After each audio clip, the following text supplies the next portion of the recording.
Reaction সিরিজে আজকে আমরা করব ক্যানিজারো রিঅ্যাকশন।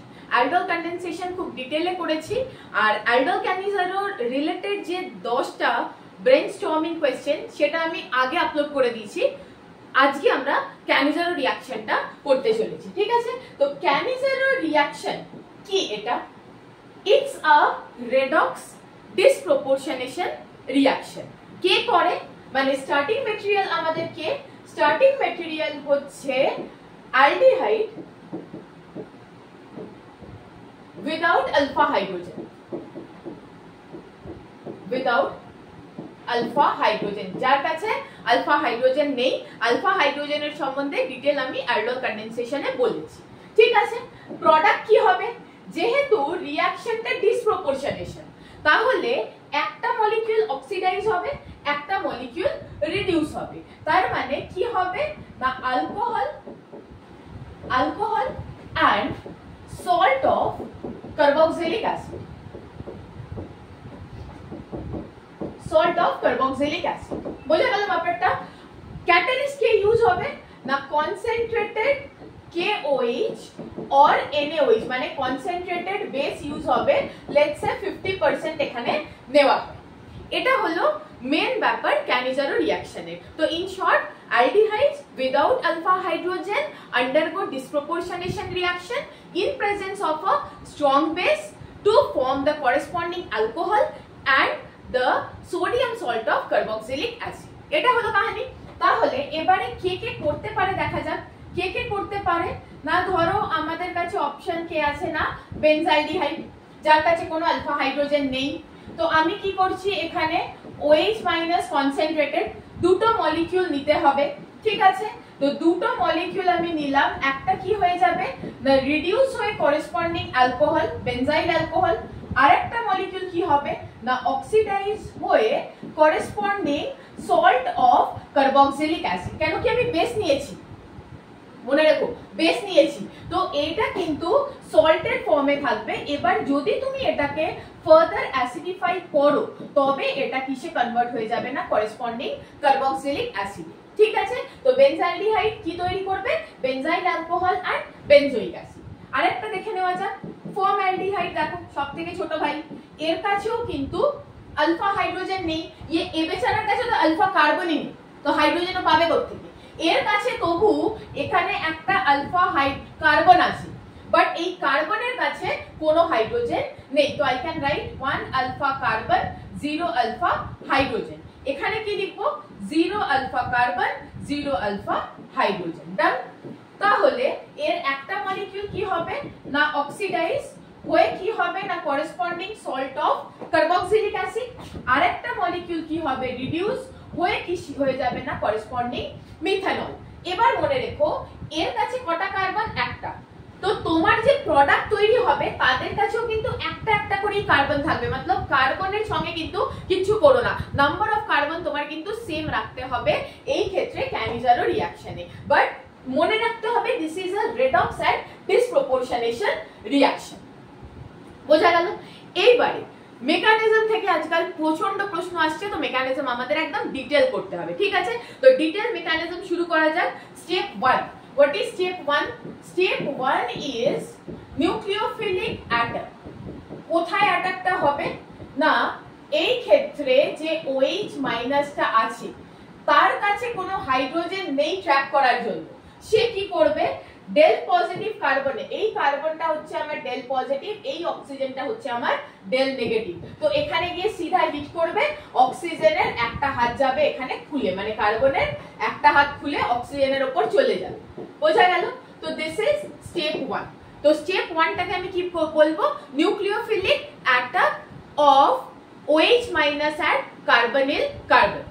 ওকে, নাও স্টেপ 2।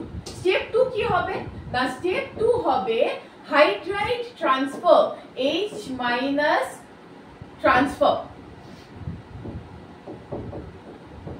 কোথায় ট্রান্সফার হবে না একটা মলিকিউল থেকে আরেকটা মলিকিউলে। এই স্টেপটা হচ্ছে স্লো RDS। তুমি ফুল ফর্মে লেখো rate determining step. This is the slowest step, যেটা আমাদের স্লোয়েস্ট স্টেপ হয়, তাকে আমরা পুরো রিয়াকশনের রেট ডিটারমিনিং স্টেপ বলি। ধরো আমাদের বাড়িতে পাইপ দিয়ে জল আসছে, তো কলকাতায় যদি কেউ দেখো তো টালার ট্যাঙ্ক থেকে যে পাইপটা বেরোয় সেটা এত মোটা, তারপর ধীরে ধীরে ছোট হতে হতে আমাদের ঘরে যখন ঢোকে তখন ওটা একটা এরকম সাইজের। তো আমরা কি টালার জলের ফ্লোটা পাই না ওই সরু পাইপের ফ্লোটা পাই? সরু পাইপ, তার মানে যেটা সব থেকে স্লো ওটাই কিন্তু রেট কো ডিটারমিন করে। বুঝতে পারলাম ব্যাপারটা? ওই বড় পাইপটা টালা পার্কে আছে, টালার ওইটাতে আছে, ট্যাঙ্কারে আছে, বাট ওটা কিন্তু আমাদের ঘর অব্দি আসে না, আমাদের ঘরে একটা সরু আসে এবং ওটাই কিন্তু আমাদের মেন ঘরে জল ফ্লো হওয়ার রেট। তার মানে রিয়াকশন যদি 5টা স্টেপে হয়, যেটা স্লো স্টেপ হবে সেই কিন্তু ওভারঅল রিয়াকশনের রেটটাকে ডিফাইন করবে। বুঝতে পারলাম ব্যাপারটা? তো this is the slow and RDS. তো কিরকম হয় ব্যাপারটা এক্ষেত্রে না, হাইড্রাইড ট্রান্সফার কোথা থেকে কোথায় হয় খুব ভালো করে পজ করে করে দেখো। আমি একটু ফাস্ট বলছি, ভিডিও তো তাই, কেন জানি তুমি পজ করে দেখতে পারবে, তোমার কাছে সেই অপশন আছে। ঠিক আছে, তো এবার কি হবে না, এই হাতটা ব্যাক করবে, যখন এই হাতটা ব্যাক করবে এই হাইড্রাইড দেখো এই কিন্তু পুরো বন্ড পেয়ার নিয়ে ভাগছে, মানে নিজের ইলেকট্রনও আছে কার্বনের ইলেকট্রনও আছে, নিচ্ছে নিয়ে এ যাচ্ছে এখানে হিট করছে, এটা ওপেন হচ্ছে। এইবার খুব ভালো করে ভিডিওটা পজ করো, করে একবার ভাবো আমি কি বললাম। কি বলছি বলতো, এ হাইড্রাইড দিচ্ছে, তার মানে এই মলিকিউলটা হয়ে গেল অক্সিডাইজড, এইচ দিয়ে দিল, আর এ এইচ নিল, hydrogen addition of hydrogen is reduction, তাহলে এই মলিকিউলটা কি হয়ে গেল, রিডিউস। আমি কিন্তু মেন যে ব্যাপারটা রিঅ্যাকশনের এক্সপ্লেন করে দিলাম, অক্সিডেশন রিডাকশন। তো ফার্স্ট পেজে গিয়ে দেখো কি লিখেছিলাম, ডিসপ্রপোর্শনেশন। তো ডিসপ্রপোর্শনেশন কি করে হচ্ছে না, একটা হাইড্রাইড যখন কাউকে ছেড়ে দিচ্ছে সে হচ্ছে অক্সিডাইজ, যাকে ধরছে সে হচ্ছে রিডিউস। এবার তুমি ভাবো যে ব্যাপারটা কি হচ্ছে। ইটস আ স্লো আরডিএস, বলেই দিয়েছি আগে, রেট ডিটারমিনিং স্টেপ। তো এই যে ব্যাক করলো ওই যেটা কার্বক্সিলিক অ্যাসিড হয়ে গেল, আর এ কি হয়ে গেল, এইচ আর একটা এইচ ও মাইনাস, তার মানে এটা অ্যালকোহলের সল্ট হয়ে আছে। ভালো করে বোঝো, এ অ্যালকোহলের সল্ট হয়ে আছে, এ কার্বক্সিলিক অ্যাসিড, এ অ্যালকোহলের সল্ট। এবার তুমি একটা ব্যাপার বলো যে কে strong acid, carboxylic acid strong, তাহলে এই স্টেপটাতে আমি কি বলবো, এই স্টেপটাতে আমি বলবো কি না minus H plus plus H plus. এইটার মানে কি, এটার মানে তোমাকে একটু বুঝতে হবে যে এই যে প্রোটনটা এটা এখান থেকে গিয়ে এখানে বসে যাবে আর এর সল্ট হয়ে যাবে। আমি যদি শুরু থেকে তোমাকে NaOH দিয়ে কাজটা বুঝিয়ে দিই, একদম শুরু থেকে যদি আমি প্রতিটা এখানে Na লিখতে থাকি, তাহলে তোমার এখানে কি ছিল, সোডিয়াম সল্ট ছিল। এইবারে এই স্টেজে এসে ব্যাপারটা কি হয়ে যাবে, এই স্টেজে এসে কার্বক্সিলিক অ্যাসিডের সল্ট হয়ে যাবে, আর তার সঙ্গে কি তৈরি হয়ে যাবে, মিথানল। বিকজ যে স্ট্রং অ্যাসিড হয় মিডিয়ামে সেই কিন্তু সল্ট হয়ে থাকে। That means it is last step is the proton transfer. আবার বোঝো, this is hydride transfer H minus, and this one is the proton transfer H plus।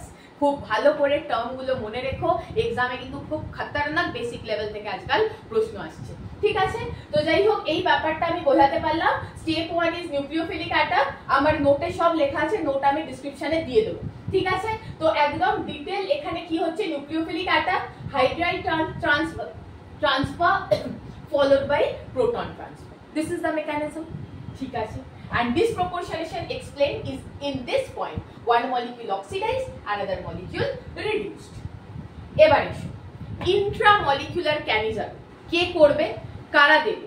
ধরো এরকম কোন একটা মলিকিউল যার নিজের মধ্যেই, একটা মলিকিউলের মধ্যেই দুটো অ্যালডিহাইড গ্রুপ প্রেজেন্ট আছে। ঠিক আছে, glycogen C double bond OH, C double bond OH, glycogen.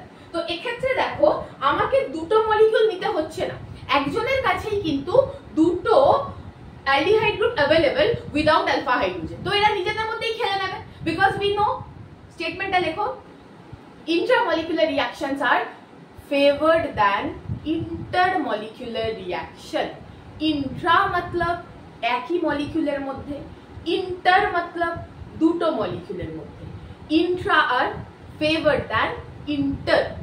এ ফেভার হবে compare to the previous one. মানে এ দুটো মলিকিউলের মধ্যে খেলার থেকে এ কি করবে না নিজের মধ্যেই খেলাটা এ বেশি প্রেফার করবে। তাহলে এবার আমি ডিরেক্ট প্রোডাক্ট লিখব। ডিরেক্ট প্রোডাক্ট লেখাটা তোমাকে শিখিয়ে দেবো, মেকানিজম শিখিয়ে দিয়েছি। একটাকে অক্সিডাইজ করে দাও, তার মানে কি হয়ে যাবে না সল্ট অফ বেনজোইক অ্যাসিড, আর একটাকে কি করে দাও না রিডিউস করে দাও, কি হয়ে যাবে অ্যালকোহল। কি মজা, একদম ডাইরেক্ট, আর মেকানিজম দরকার নেই, তুমি তো জানো এখানে মেকানিজম। এবার তুমি এই মেকানিজম এখানে অ্যাপ্লাই করাও, যেখানে একটাতে OH হিট করাও, তারপরে হাইড্রাইড শিফট করাও, করে দেখিয়ে দিচ্ছি, চিন্তা করো না, করে দেখিয়ে দেবো। তো এখানে যখন তুমি এটাকে অ্যাসিডিফাই করবে তখন তোমার এই জিনিসটা তৈরি হবে, মেকানিজম দেখাবো। এবার এক্ষেত্রে একই কাজ করো, কি করবে বলো না একটা পার্টকে তুমি অক্সিডাইজ করিয়ে দাও সল্ট অফ কার্বক্সিলিক অ্যাসিড, আর একটা পার্টকে রিডিউস করিয়ে দাও। এবার যখনই তুমি অ্যাসিডিফাই করবে তখন এর একটা পার্ট হয়ে গেল অক্সিডাইজ টু অ্যাসিড, আর একটা পার্ট হয়ে গেল রিডিউস টু অ্যালকোহল। মেকানিজম চাও? চাও যখন বলে দেবো, আমার কি আছে। একটু ভিডিওটা বড় হবে কিন্তু আমি তোমায় বুঝিয়ে তো দেবই, এটা তো গ্যারান্টি। ঠিক আছে, যে ভিডিওটা পুরো দেখবে তাকে আমি বুঝিয়ে দেবো, একদম 100% গ্যারান্টি। এখানে মারো, হিট করো, এটা ওপেন হয়ে গেল। তাহলে কিরকম হলো ব্যাপারটা, O মাইনাস H, এখানে কি এসে গেছে OH, আর নিচে এর কাছে কি পড়ে আছে, এই যে দেখো পড়ে আছে। এইবারে তুমি হাইড্রাইড করাও, কার থেকে এ ব্যাক করবে, এই হাইড্রাইডটা এখানে এসে হিট করবে, এ যাবে খুলে, কে যাবে খুলে, এই যে হাতটা যাবে খুলে। তার মানে এবারে কিরকম দেখতে হচ্ছে, অ্যাডিকশন হয়ে যাবে। অর্গানিক রিঅ্যাকশন এমন না কি অ্যাডিকশন হয়ে যাবে, you can not leave this, এটা নিয়ে তোমাকে বসে থাকতে হবে, তবে গিয়ে তোমার সিলেকশন হবে। এক্ষেত্রে কি হবে CH2O মাইনাস। আবার তোমাকে ওই স্টোরি বললাম, এটা অ্যালকোহল, এটা কার্বক্সিলিক অ্যাসিড, কে বেশি অ্যাসিডিক, কার্বক্সিলিক অ্যাসিড। তো প্রোটন ট্রান্সফার আমি লাস্ট স্টেপে করে দেবো -H+, এখানে কি এসে যাবে +H+। চলো খেলে নাও, C double bond O minus, এখানে কি এসে যাবে CH2OH। এবার তুমি যদি এটাকে অ্যাসিডিফাই করো তাহলে তো খেলাটা একই হবে, কি এখানে এটা কার্বক্সিলিক অ্যাসিড, আর এখানে কি এসে যাবে CH2OH। সো এইটা হলো তোমার মেকানিজম কার, ইন্ট্রামলিকুলারের। বাট মেকানিজম তোমাকে আমি বুঝিয়ে রাখলাম ডিফিকাল্ট কোয়েশ্চেনের জন্য। ডিরেক্ট প্রোডাক্ট লেখাও কিন্তু তোমায় আমি শিখিয়ে দিয়েছি আগের পেজে, দেখে নাও। ডিরেক্ট প্রোডাক্ট লিখেছি উইদাউট মেকানিজম, আর এখানে তোমার মেকানিজম। চলো আগে আসা যাক, মোর রিঅ্যাক্টিভ অ্যালডিহাইড গ্রুপ অক্সিডাইজ। এবার কি করে খেলবে, আগের দুটো তো সিমেট্রিক্যাল ছিল, তুমি যে কোনো কাউকে OH দিতে পারতে, বুঝাতে পারলাম কি বলছি। আগেরটা আবার দেখো কি ছিল, সিমেট্রিক্যাল, তুমি কাকে OH দিয়ে হিট করলে ডাজন্ট ম্যাটার। কিন্তু এ তো সিমেট্রিক্যাল নয়, এই একদিকে ফর্মালডিহাইডের পার্ট, একদিকে বেনজালডিহাইডের পার্ট। এইবার তুমি কি করবে, এই ক্ষেত্রে তোমাকে একটা ট্রিক্স বলে দিই। মোর রিঅ্যাক্টিভ অ্যালডিহাইড গ্রুপ অক্সিডাইজ, একদম লিখে রেখেছি তোমাদের জন্য। মোর রিঅ্যাক্টিভ এর মানে কি, যে তুমি যদি মনে করো কি রিঅ্যাক্টিভিটি অর্ডার, সবথেকে ছোট মেম্বার সবথেকে বেশি রিঅ্যাক্টিভ, স্টেরিক্যালি লেস হিন্ডার্ড, এবং এর কাছে কোনো ইলেকট্রন ডোনেটিং গ্রুপ নেই, এ সবথেকে বেশি রিঅ্যাক্টিভ হয়ে যাবে কম্পেয়ার টু কে না যদি কোনো এরকম ইলেকট্রন ডোনেটিং গ্রুপ থাকে তার থেকে। আবার এ কি হবে, ফার্দার রিঅ্যাক্টিভ হয়ে যাবে compare to any other electron donating group, like কে হয়ে যাবে না CH3 OCH3, এ কে হয়ে যাবে লেস রিঅ্যাক্টিভ। কেন না এই যে গ্রুপটা, এর নেচারটা কি বলতো, এর নেচারটা হচ্ছে প্লাসেন্ট, তো এ তো ইলেকট্রন দেবে, তো ইলেকট্রন যখন দেবে তখন কার্বনের উপর যে ডেল পজিটিভ নেচারটা সেটা কমে যাবে, তাহলে নিউক্লিওফাইলের হিট করার টেন্ডেন্সিটাও কমে যাবে। নিউক্লিওফাইলের কি চাই, বেশি প্লাস वाला কার্বন, তো বেশি প্লাস वाला কার্বন সবথেকে বেশি এ, তারপর এ, তারপর এ। বুঝাতে পারলাম? তার মানে এই দুটোর মধ্যে who is more reactive, aldehyde part is more reactive, sterically less hindered. So এখানে আমরা একটা ছোট্ট নোট লিখে দেব, কি লিখে দেব, the more reactive, কি করছি, more reactive because reason কি, the reason হচ্ছে less sterically hindered, less sterically hindered হচ্ছে না। এক্ষেত্রে আমরা এটা বলতে পারি মোর ইলেকট্রন ডেফিশিয়েন্ট, কি বলতে পারি, মোর ইলেকট্রন ডেফিশিয়েন্ট। কেন মোর ইলেকট্রন ডেফিশিয়েন্ট? কেন এর কাছে কোনো ইলেকট্রন ডোনেটিং গ্রুপ নেই। এখানে যেমন বেনজিন ডোনেটিং যেসা কাজ করবে সেরকম এখানে কোনো ডোনেটিং নেই, তাই জন্য এটা মোর রিঅ্যাক্টিভ। এবার আমি ডাইরেক্ট প্রোডাক্ট লিখবো কি যে রিঅ্যাক্টিভ সে কি হবে অক্সিডাইজ। তো খুব ভালো করে এবার কিন্তু প্রোডাক্টটা আমাদের লিখতে হবে। তার মানে এ হয়ে যাবে রিডিউস আর যে টার্মিনালটা সে কি হয়ে যাবে অক্সিডাইজ। এটা কিন্তু দারুণ প্রশ্ন তোমাদের জন্য খুঁজে আমি করেছি কি এই ক্ষেত্রে এটা যেটা হয়ে গেল সেটা কিন্তু কি হলো না কার্বক্সিলিক অ্যাসিডের রেসপেক্টে আলফা, তাহলে alpha hydroxy carboxylic acid, alpha hydroxy carboxylic acid. বুঝাতে পারলাম ব্যাপারটা খুব ভালো করে। আর আমাকে এখানে মেকানিজম দেখাতে বলো না, কেন OH মাইনাসটাকে সিধা তুমি কোথায় গিয়ে অ্যাটাক করাবে এখানে, because it is easy to attack. আমি যদি বলি কি OH মাইনাস, তো OH মাইনাস এর কাছে প্রেফার্ড অ্যাটাক কি হবে এটা কম্পেয়ার টু দিস, তাহলে এই দিকটা হয়ে গেল অক্সিডাইজ, এটা হয়ে গেল রিডিউস। খুব ভালো করে ইন্ট্রামলিকুলারে দু রকম দেখালাম, একটা কিন্তু সিমেট্রিক্যাল, একটা কিন্তু আনসিমেট্রিক্যাল। ঠিক আছে, এইবারে যে রেট ডিটারমিনিং স্টেপে কে কে ইনভলভ ছিল মনে করে দেখো। একটা অ্যালডিহাইড আর একটা অ্যালডিহাইডের এরকম সিচুয়েশন ছিল যেখানে তোমার বেসটাও ইনভলভ ছিল এবং এই ব্যাপারটা এরকম হচ্ছিল, এটাই তো আরটিএস। তাহলে আরটিএস থার্ড অর্ডার রিঅ্যাকশন কেন হবে? এই জন্য থার্ড অর্ডার হবে कि rate is equal to K into concentration of aldehyde square into concentration of OH minus. Everyone is involved. আরে এই দুটো molecule that is Y square, একটা OH অলরেডি ঢুকে বসে আছে, তাই জন্য OH এর কনসেন্ট্রেশনও নিতে হবে। সো ক্যানিজারো রিঅ্যাকশন এর যদি অর্ডার ডাইরেক্ট প্রশ্ন আসে, it is a third order reaction, second order with respect to aldehyde and first order with respect to OH minus. Now come to cross canizaro.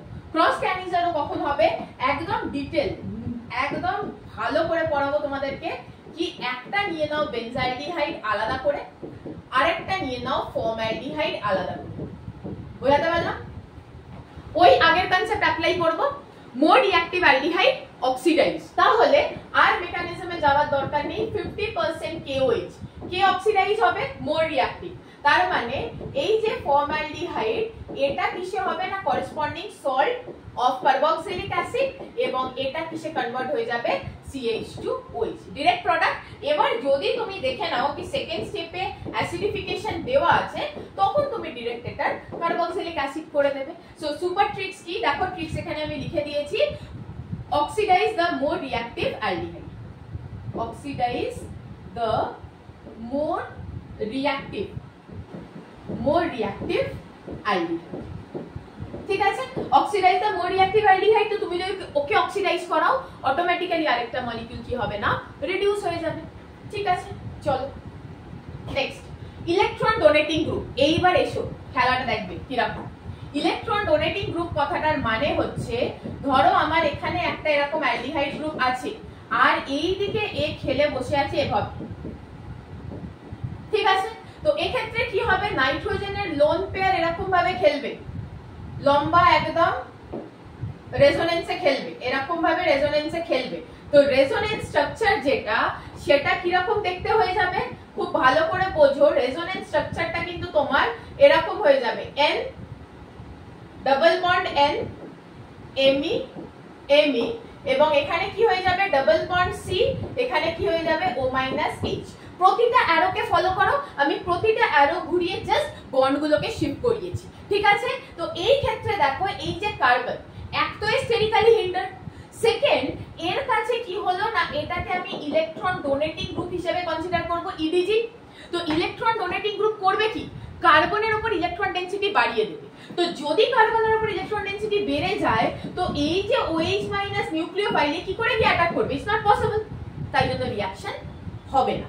এইবার খুব ভালো করে যদি এটা বুঝে থাকো তাহলে তুমি বলো তো যে রিঅ্যাক্টিভিটি অর্ডার এই ক্ষেত্রে কি হবে। যদি আমরা কনসিডার করি রিঅ্যাক্টিভিটি অর্ডার তো খুব ভালো একটা প্রশ্ন আসতে পারে কি নাইট্রো ক্লোরো, ঠিক আছে, আর এখানে আমাদের কি আছে না একটা OMe, কোন সা গ্রুপ আছে OMe গ্রুপ আছে। তো আমরা কি করব জাস্ট এক্ষেত্রে নেচার লিখবো, This is strong minus m which is greater than minus I.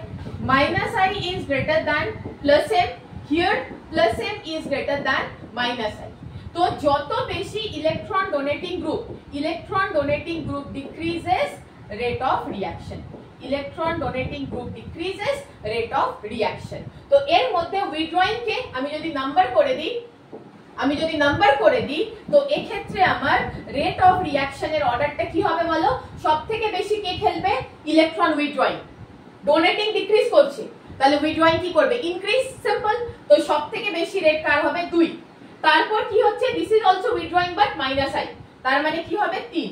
তারপর কি হবে? 1, যার কোনো ডোনেটিং উইথড্রয়িং কিচ্ছু নেই। তারপর কে আসবে? সবথেকে কম কার হবে? 4 এর, বিকজ এটা কি খেলছে না? প্লাস এম খেলছে। তো প্লাস এম কি করবে? ওই এখানে ইলেকট্রন ডেনসিটিকে দেবে কমিয়ে। এইবারে একটা কনফিউশন কারোর মধ্যে থাকতে পারে কি এই দুটোতে তুমি কি করে সিলেক্ট করবে? Always resonance effect is dominating over inductive effect. তো প্রথমে আমাকে রেজোনেন্সকে প্রায়োরিটি দিতে হবে, মানে মেসোমেরিক ইফেক্টকে, আর তারপরে তোমাকে ইন্ডাকটিভ ইফেক্ট দেখতে হবে। এক্সেলেন্ট। চলো এবার আসা যাক প্র্যাকটিসে। তো মোটামুটি আমি কন্টেন্ট কভার করে দিলাম। এবার প্র্যাকটিসে দেখো সুন্দর করে এখানে কি বলেছে, খুব ভালো করে দেখো। এক্ষেত্রে ইন্ট্রামলিকুলারে তুমি করতে পারবে। তো ইন্ট্রামলিকুলার করে তুমি করবে কি? একটা পার্টকে করে দেবে কি না? অক্সিডাইজ, ডাবল বন্ড ও ও মাইনাস কে প্লাস, আর একটা পার্টকে করে দেবে কি? রিডিউস। বোঝাতে পারলাম? এবারও কি বলেছে না? H+ দিয়ে হিট করো। তো H+ দিয়ে যখন তুমি হিট করবে, খুব ভালো করে ব্যাপারটা বোঝো, যখন তুমি H+ দেবে তখন কি রকম দেখতে হবে জিনিসটা? C ডাবল বন্ড ও OH এবং এখানে কি এলো? CH2OH। এবার মাথাটা খাটাও দেখি, দারুণ প্রশ্ন, প্রশ্নটা করতেই মজা এসে যাচ্ছে। ইন্ট্রামলিকুলার স্টেরিফিকেশন। সো দা কি কনসেপ্ট এইটার কি হবে? এইটা হয়ে যাবে intramolecular esterification. Intramolecular esterification is the key concept for step 2. Step 1 এর জন্য কি হবে? Step 1 এর জন্য হবে intramolecular canizaro. Intramolecular canizaro. তো যখনই এই জাতীয় প্রশ্ন সলভ করবে, what you have to do? You have to write down the key concept. Key concept প্রথমেই লিখে নেবে। ঠিক আছে? এইবারে আমি ইন্ট্রামলিকুলার স্টেরিফিকেশন মানে এরকম সুন্দর করে ওয়াটারটা উড়িয়ে দিই। ঠিক আছে? তো ওয়াটারটা উড়িয়ে দিলে এটা MS চৌহান এর বইয়ের কোশ্চেন। এখানে কত মেম্বার তৈরি হচ্ছে? 1 2 3 4 5 6 7 মেম্বার। কিন্তু ড্র করতে গিয়ে আমি ফেঁসে যাবো। হ্যাঁ, ড্রটা আমি ভালো করে করতে পারি না। 7 মেম্বার বানিয়ে দেখিয়ে দেবো তোমাদের, এসে কোনো প্রবলেম নেই। ডাবল বন্ড ও ও, আর এখানে কটা আসবে? একটা, দুটো, তিনটে, চারটে, পাঁচটা, ছটা, আর একটা এখানে তোমার কি এসে যাবে না? CH2 করে দিয়েছি। টেকনিক্যালি রাইট, এটাকে তোমরা একটু সাজিয়ে গুছিয়ে করতে পারো, বাট যখন তুমি বানাবে তখন দেখে নেবে কি এক্ষেত্রে যেন তোমার 7 মেম্বার রিং তৈরি হয়। তুমি জাস্ট এখান থেকে গুনে নেবে, তোমার রিং নাম্বার পেয়ে যাবে। অসাধারণ প্রশ্ন, এটা আরেকবার পজ করে দেখে নিই। এই দেখো কি দিয়েছে? Cross Cannizzaro. তো হোয়াট ইজ দ্য কি কনসেপ্ট? একদম ফটাফট কি কনসেপ্ট লিখে নাও। ক্যানিজারো, ওটাও কি রকম ক্যানিজারো না? ক্রস। তো which will oxidize, which will reduce? This is more reactive because less sterically hindered and less electron rich. তার মানে কি হবে? এটা হয়ে যাবে অক্সিডাইজ, অক্সিডাইজ হয়ে O- Na+, আর এটা কি হয়ে যাবে? রিডিউস। এটা রিডিউস হয়ে কি হয়ে যাবে না? করেসপন্ডিং বেনজাইল অ্যালকোহলে চলে যাবে OMe CH2OH। এইবারে এ কিন্তু কনসেন্ট্রেটেড NaOH এই রেখেছে, H+ দেয়নি, তো এখানে তোমাকে সল্ট বানিয়ে কিন্তু ছেড়ে দিতে হবে। And last practice question of this lecture, অসাধারণ দেখো মিক্সড ব্যাগ। এটা কি দিয়েছে? PCC. So PCC is mild oxidizing agent which can oxidize alcohol to corresponding aldehyde. So what is A? A is C double bond O H এবং এখানে কি এসে যাবে? C double bond O H হয়ে গেল। এইবারে এক্ষেত্রে তুমি কি করবে না? এক্ষেত্রে তুমি এটাকে কনসেন্ট্রেটেড KOH যখন দেবে তখন এটা কি হয়ে যাবে? C double bond O OH and এখানে কি হয়ে যাবে? CH2OH। আমি কিন্তু এটা C লিখলাম, দেখো B টা আমি জাম্প করলাম। B তে সল্ট হতো, আমি সল্টটাকে H+ দিয়ে কি করলাম? এটা যেটা লিখলাম সেটা কি লিখলাম না?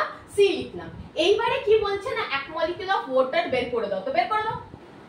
তোমায় তো বলেই দিয়েছে কি মাইনাস H2O, তো মাইনাস H2O হয়ে গেলে তোমার রিংটা কিরকম দেখতে হবে ভাবো, C ডাবল বন্ড O, এখানে একটা O এর সঙ্গে C, রাইট, O এর সঙ্গে কি হবে CH, বাস এটাই তোমার প্রোডাক্ট। এইভাবে যতবার তুমি অ্যারো ঘোরাবে না অর্গানিক 10 দিনের মধ্যে তুমি একটা অন্য লেভেলে পৌঁছে যাবে। এখন তুমি যে লেভেলে আছো 10 দিন তুমি শুধু আমার মেকানিজমের সিরিজটা করো, 10 দিনের মধ্যে তোমার লেভেল যে আছে অর্গানিকের সেটা একটা অন্য লেভেলে চলে যাবে, that I can assure you. কেন কি এই মেকানিজমের উপর কিন্তু আজকাল প্রচন্ড প্রশ্ন আসছে যে কোনো কম্পিটিটিভ এক্সামে। তো বুঝতে পারলে কি হলো না, এখানে আমি একটা স্টেপ জাম্প করেছি, বিটা লিখিনি সি লিখেছি এবং ওয়াটার বের করে আমি রিং ফর্মেশন করে দিয়েছি। এর কিন্তু আরো ভালো ভালো mixed back question with aldol condensation already আমার চ্যানেলে আপলোড করা আছে, বললে আমি লিংকটা দিয়ে দেবো। ওকে।